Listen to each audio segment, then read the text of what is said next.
ఇమీడియట్గా ఎక్కడెక్కడైతే కోనోకార్పస్ మొక్కలు ఉన్నాయో మనం ఆల్టర్నేటివ్గా నీడిచ్చే మొక్కలు అట్మాస్ఫియర్కి పర్యావరణానికి మంచిది మనం సప్లై చేద్దాం. ఫ్రీగా నేను ఇస్తాను. బొబ్బిలి నియోజకవర్గంలో ఎక్కడ ఉన్నాను ఇమీడియట్గా వాటిని రిమూవ్ చేసి ఒక పక్షి కూడా వాలదంటే, ఒక చెట్టు మీద పచ్చని చెట్టు మీద పక్షి కూడా వాలదంటే అది ఎంత ప్రమాదకరమైన మొక్కో మనం అర్థం చేసుకోవాలి. ముఖ్యంగా పవన్ కళ్యాణ్ గారు వచ్చిన వెంటనే నాకు కూడా తెలియదు, పవన్ కళ్యాణ్ గారు చెప్పాక నాకు అప్పుడు తెలిసింది ఈ మొక్క తాలూకా ప్రమాదం. మొన్నే ఈ మొక్క తాలూకు డేంజరు పవన్ కళ్యాణ్ గారు చెప్పాక తెలిసింది.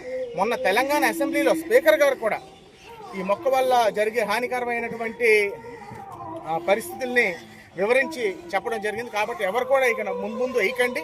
వేసిన వాళ్ళు కూడా ఐడెంటిఫై చేసి ఎన్యూమరేట్ చేస్తే ఫ్రీగా నేను మొక్కలు మీకు అందరికీ ఇస్తాను. మీరు దయచేసి పెంచి వీటిని తొలగించాలని నేను బొబ్బిలి నియోజకవర్గ ప్రజల్ని ఎవరైతే చేశారో వాళ్ళందరినీ కూడా మీ ద్వారా కోరుకుంటున్నాను.